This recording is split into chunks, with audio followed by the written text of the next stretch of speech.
If you're not continuing to get better, someone else is. They are right behind you in sports and business and school. So if you try to be stagnant, you're getting worse. People are passing you by. Hello, everybody, and welcome back to Making a Man. Today, we're interviewing Mr. Paul Moyer, and let's kick it on. Yeah, thanks for joining us, Paul. It's a pleasure to have you on. Well, thank you. I feel honored to be here, and I'm glad I didn't mess up a second time. As you know, we had one scheduled, and I messed up on the calendar there. Yeah, we understand. It's tough to find time to do stuff like that, and plus, we're on different time zones. That stuff happens all the time. So we appreciate you taking some time out of your day. And Paul, we've known each other for a little while now, and I'm just so impressed with the trajectory of your career since going back to when, you went to Arizona State, you played for the Seattle Seahawks, you coached for the Seattle Seahawks, you've done broadcasting for the Seahawks, and you're also president of a very successful financial services firm. It would be helpful for Axe to hear your journey, like go back to when you were little, what shaped you, and maybe talk to us about why you chose Arizona State, what that experience was like, and then going into the NFL and where you're at today. It'd be great to hear. Well, thank you. You're going to take me back on a journey here. I'm pretty old. I'm older than your dad, Axel. So, look, I grew up in Orange County, California. I had two fantastic parents who, instilled hard work and great values in me. I had a love for sports from the time I can remember. I was always a pretty good athlete in Orange County. It was something I always wanted to do. I'll be honest, academics weren't my flavor when I was younger. I was probably smart enough to get by, and that's about what it was. I didn't take academics really seriously until around my senior year in college. I said, I better get my act together here. So I was fortunate with lots of opportunities, in sports, good school. My parents sacrificed unbelievable just for us to be in a good academic setting, good school districts in Orange County, a place called Villa Park High School. So I just, that work ethic was instilled in me. My dad worked at IBM, and they rotated. So he had the graveyard shifts from 12 to 6, 7 in the morning. And then he had the 6 o'clock to 2, 3 in the afternoon. And then they had the afternoon one to midnight, and they rotated that around. And I just remember that, the only time I really saw much of him was on Sunday. So I knew what hard work was. And then I got pretty good at athletics in high school, but not great. I was younger as well. I mean, I graduated from high school when I was 17. That's kind of how they did back then. If you were a summer kid, you graduated when you were 17. So I wasn't quite developed yet. So I ended up going to a junior college. I wanted to play football and baseball in college, and nobody really would let me play both. So I went to a junior college to see if, another school would eventually let me play football and baseball. Gravitated to football, and I was all state my sophomore year in junior college, and got a lot of offers. USC, ended up going to Arizona State. Great mentor, ended up recruiting me there. And then, I had a really good senior year. Some of this I'm probably delving into too much, but my junior year, I almost dropped out of school. I did. I got benched after 3 games. I came into Arizona State. They put me in as a starter right from the get-go. We had a great team. Matter of fact, we led the nation in offense my junior year. We led the nation in defense my senior year. And we had 2 teams that, I think I lost 2 or 3 games in my last 2 years at Arizona State. But I almost dropped out because I got benched. I was miserable. I was flunking out of school. I just stopped going to school. And I said, I'm going to go play baseball at Cal State Fullerton. They had a really good program there. And I had a great coach in junior college. He called me up and said, if you do that, you'll regret this the rest of your life. If you want to play baseball, you can play baseball at Arizona State. Last I heard, they just won the national championship. Pretty good program. And he said, you can do whatever you want, but you're not running away from this. You're going to take this on as a man. And that was a life-changing moment for me, right? Because I ended up taking, I went to summer school all summer, 2 semesters of it, just to get back academically eligible again. And it was basically, you're going to get this, Axel, is if you don't drop out of the class and you just stop going, they give you an F. And that hurts your grade point average tremendously. So I had to go back and take all those to get my grade point average back up, because all of a sudden I had 5 Fs that I stopped going to class on. But greatest summer I ever had, worked out every day, went to class, got my GPA back up to 3.0, and kind of the rest is history. I had a phenomenal senior year at Arizona State. The Seattle Seahawks picked me up as a free agent. I wasn't drafted, even though I thought I should have been. And I ended up playing 7 years for the Seahawks, and that kind of got me for my retirement. And I had another unbelievable opportunity. Right when I got hurt, the head coach for the Seattle Seahawks said, look, I think you should retire. I think your neck's serious enough, but we'd like to hire you as a coach right now. And if that's something you want to do. And that was kind of unheard of back then. I didn't realize it was that quick right after you had an injury, and then you started coaching pretty quickly thereafter. Yeah, I mean, it was Chuck Knox, who was our head coach at the time, just recently passed a couple of years ago. He just said, look, the coaches, I was one of those gym rats, right? I'd go into the coach's office and I'd say, what's the game plan? And I just like watching film, and they knew it. I didn't make it in the NFL purely on athletic ability. I needed to make sure that I knew it better than anybody else. And I enjoyed that. So they said, look, why don't you start coming to all the meetings with the coaches? You'll be up in the booth. You'll travel. You'll be like a coach here. See if this is something you want to do. And if you do, we'll hire you going into next year. So I did that for 5 years. And then had a tough decision. Is this what I was going to do for the rest of my life, and move my kids every 3 years? Because that's kind of what happens, Axel. You gotta move in the NFL to get a defensive coordinator job or a head coaching job. And I just didn't think I wanted to do that. My kids were young. They were 2, 3 years old, maybe 4 or 5. My wife was young. She was in her early 20s when we got married. So I thought, well, let's try this degree thing and see if it works. And I had a guy who had a broker dealership, and he said, a lot of people, why don't you get licensed? You're Series 63, Series 7, and I'll teach you the ropes. And, that was a hard one. that was a hard learning lesson for me in life, because I went from everybody wanting me to now I had to call people and ask for the order. And that was a life lesson that we'll talk about in a bit. But and then I got a break. There's this guy, kind of a funny looking guy, not the smartest guy in the world, a guy named Eric Fraser. We know Mr. Eric. Eric Fraser has taught me a lot, even though he's younger. And Eric hires people. Not like you, Kevin. I had no experience as a wholesaler. They went up to the Merrill Lynch director of the Northwest and said they were looking for a wholesaler. Is there anybody you'd recommend? And he and I had done some charity work, and he said, I don't know if Paul would be interested, but I think you'd be great at it. And Eric and I met a couple of times, and they hired me, and the rest is history. And I gravitated, did that for about 20 years. And then about 8 years ago, came over to be a president of a trust company. So here I am. That's my what a journey. Thanks for sharing that with us. And Axe, you're going to come across in your life crossroads where think about when Mr. Paul was thinking about just not even coming back his senior year, and he had someone special to lean on and guide him.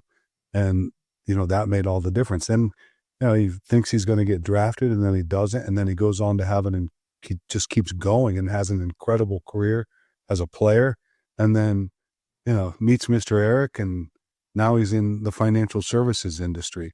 And the one thing you said about we talk about this a lot with Axel, you were in the coach's office, you had this curiosity about you of wanting to know what was going on and being aware of your surroundings and understanding it better. And I think that trait it's hard to teach, but if you have that, it's very, very special, I think. Yeah, I've always tried a lot. And actually, I'd even say that's sometimes I would just say, you're at that age, and look, and I already can tell, you're a person who has some goals, and you're not afraid to go after those goals, and that's huge. But I would say do as much as you can. And at some point, we become specialists, whether we like it or not. We get pushed to that. I've used some sports analogies. When I was younger, and this may happen with you, Axel, too, is I played football, basketball, baseball. I wrestled. I did water polo. I did volleyball. I did everything. And then by my senior year, all of a sudden, now I'm down to 2 sports. And then it's one sport. And the same thing in life, man. This is the time. I mean, do you ever do public speaking? I can already tell it seems to be a passion of yours. You're very good at it, too. Thanks. Go take dance. I mean, whatever. Go take acting lessons. Go do whatever you want. Do as much as you can today, because you'll eventually start to become more of a specialist. The reason why I bring that up, I never was a specialist. I was always more of a generalist, which, by the way, builds around my strength. I always say I'm not the smartest guy in the world. I have to have smart people around me, but I'm really good at bringing people together and solving problems. So I'm a generalist. And by the way, generalists aren't that valuable until you have a company. But, when you become that expert at something, and it takes time to get there, that's why I say in today's age, man, you do as much as your parents will allow you to do. It's good advice. Axe was in a play last year, Jack and the Beanstalk, and he wanted to be Jack, but he got what were you, the giant? He got the giant. The was like second biggest role. I don't know why I'm so good at being like the bad guy. I don't know why. You have some questions for Mr. Paul you want to ask? Yeah. What player did you just despise playing against? Ooh, that's pretty much a whole team. Would probably be the Oakland Raiders. You know what's interesting, actually? I don't know if I despised a lot of people. I hated teams. I was smart enough to realize that it was still a game. You brought up something. You wanted to be, what did you want to be in the play? Jack. Jack, yeah. You wanted to be Jack. Look, there are times in life where we don't always get what we want, right? There's disappointments to that. Football is the same way. You want to win and you take it serious. But at the end of the day, it is still a game. And so I built a lot of great relationships with Jerry Rice and Marcus Allen and John Elway. I played against John Elway all through college and the NFL. We were in the same conference at the time. And then he and I played in the East-West Shrine game together our senior year. He was the MVP on offense. I was the MVP on defense. So we just had this kind of bond through time. And so I never hated really players, but teams, oh my goodness. The Raiders, the Broncos. The Raiders were tough. They were tough. Yeah. They won the Super Bowl my rookie year. We played them in the AFC Championship game, and we had beaten them twice during the regular season, thinking we were going to get them, and they put a whooping on us pretty good. Paul, who was your greatest mentor, and what did they teach you? I kind of touched on a little bit early there in my journey. My parents, obviously, and man, your parents, you got great parents. You got loving parents, faith parents. I mean, you lean on that, and I did. And my mom she was a rock star. Back then, my dads were taught you go to work, and there wasn't as many hugs until he got older. They were big. Alfiola, I kind of brought that one. Alfiola was a coach at my junior college. He would really push me to get a D1 scholarship and play in the Pac. That's time Pac-10, then 12, and now no longer the Pac. But that's another story. And he drove me like crazy. And he was the one when I was about to quit. He called me up and he said, "Oh, you'll regret this the rest of your life." And he goes, "That's not you. Your parents didn't raise you that way." My dad did the same thing. I remember I signed up for baseball and I didn't want to play. It was like 2 weeks into it. He said, "Nope, you made a commitment. They're all counting on you. You're going to finish this." So Alfiola was big. I wouldn't be here today, really, with at least I don't think so. And I honestly, not to pump him up too much, but Eric Fraser. And yeah, honestly, I'll get emotional about it because my life changed so much the day I met him. And he was so humble in how he taught me things, and not always life, a lot of it business. But he and I became fast, great friends. The opportunity he gave my son, who's his life completely changed. I mean, it's over the last year, and a big part of that with because of Eric and his family. So Eric taught me something that was hard. It was actually one of the first times, because in football and athletics, you are measured by wins and losses and how you play. And you can't always dictate the outcome, but you're measured by the outcome. Eric was the first one who said, trust the process. Trust the process. You got to have a process. You don't control if somebody's going to buy from you. You don't control if you're going to make that sale or what. But if you do your process, it'll fall into place. And so every day you got to have a reason to get up. You better not be getting up in the morning and thinking about, what am I doing today? That better be the night before, the weeks before. And it was always about preparing ahead. So yeah, kind of crazy that I'm doing this podcast, and Eric Fraser's one of my mentors. Yeah, ours as well. He's been a great. We've spent a lot of time with him. He's taught myself and Axel a lot also. What else you got? You want to ask another? Mm-hmm. So, what was the best advice you could give to someone around my age? For in life? Yeah. Give me more direction. Like in life and anything, really. Well, your dad will attest to this.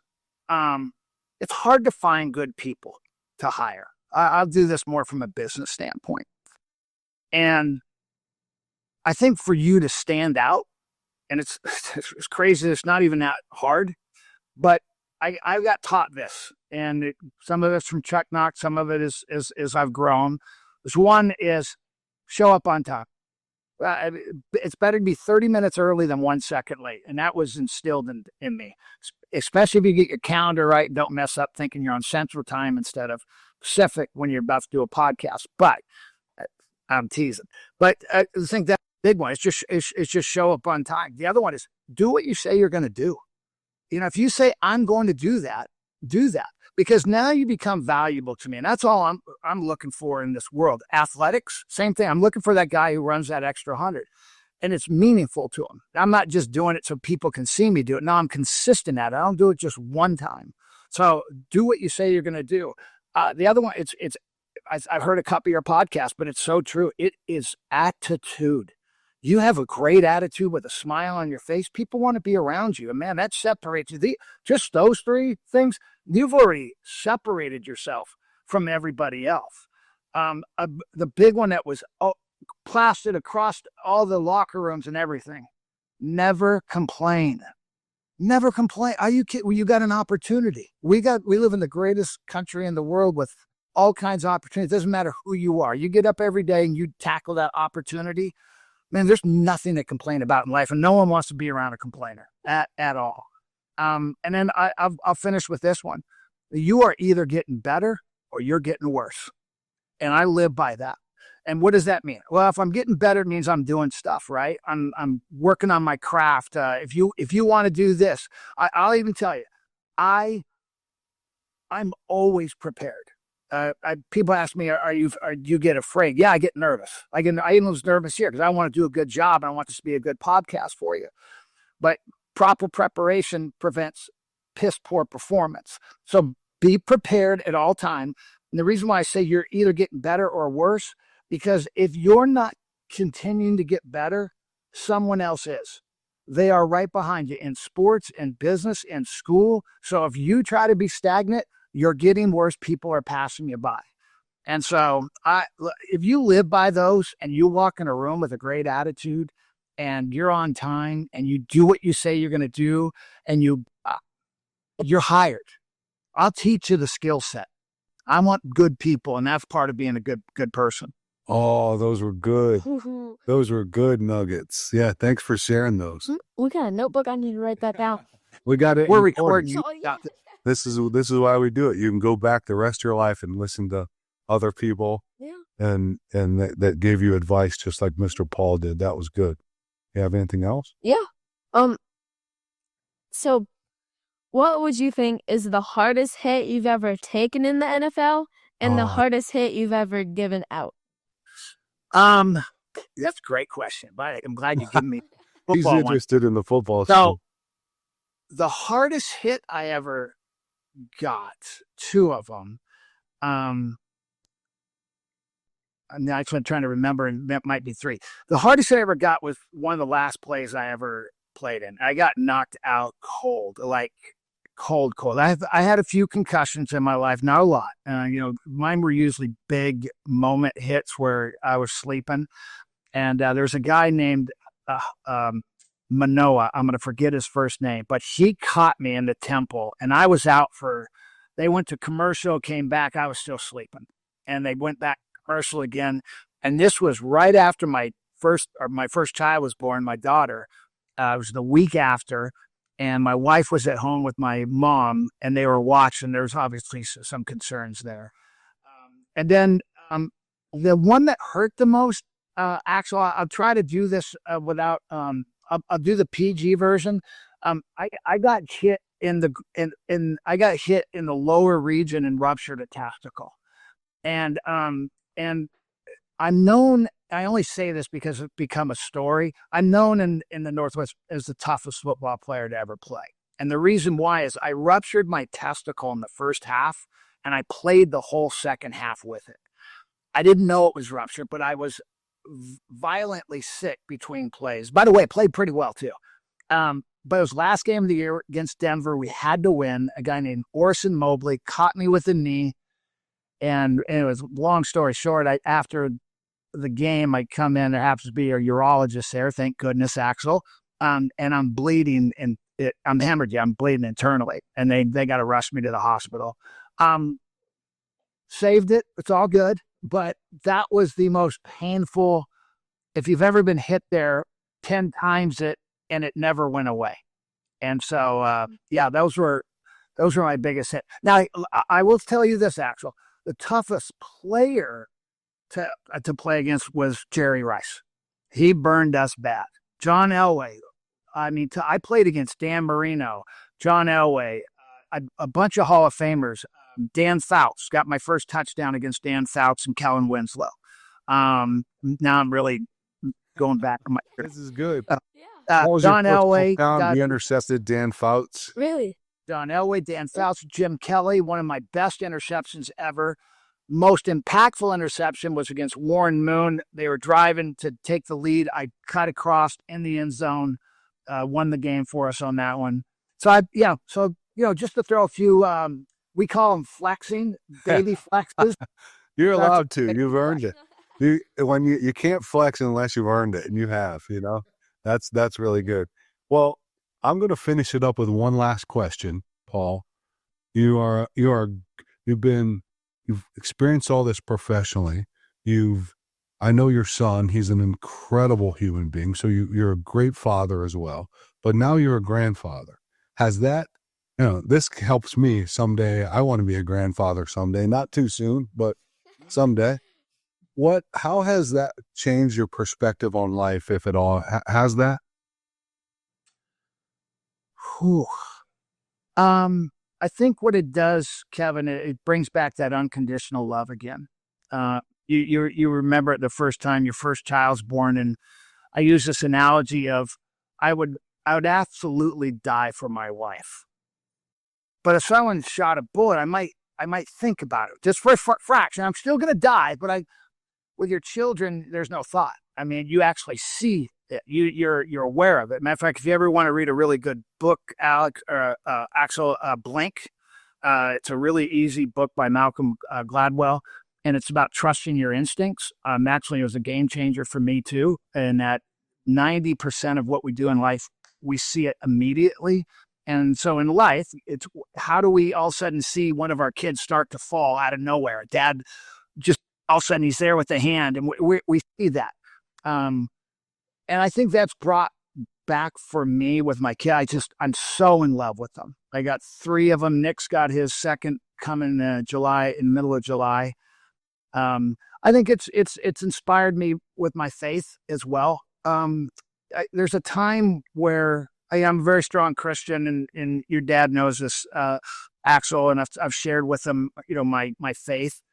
And there's times where you start trying to do things on your own, and you struggle with it. And then when my grandkids came into my world, it brought that feeling again as, I can't do this by myself. I mean, I got to protect them. And, for me, I need Jesus in that. So, I think it's just more than anything. I think it's just brought back all those memories of how I felt when kids were younger. Yeah. And I think it's made me a better person. I'm working on being a better person again. Mm-hmm. So, yeah. That's a great answer. Yeah. And on top of that, you can probably spoil them a little more because you get to give them back and it's the best. Like it's a good thing.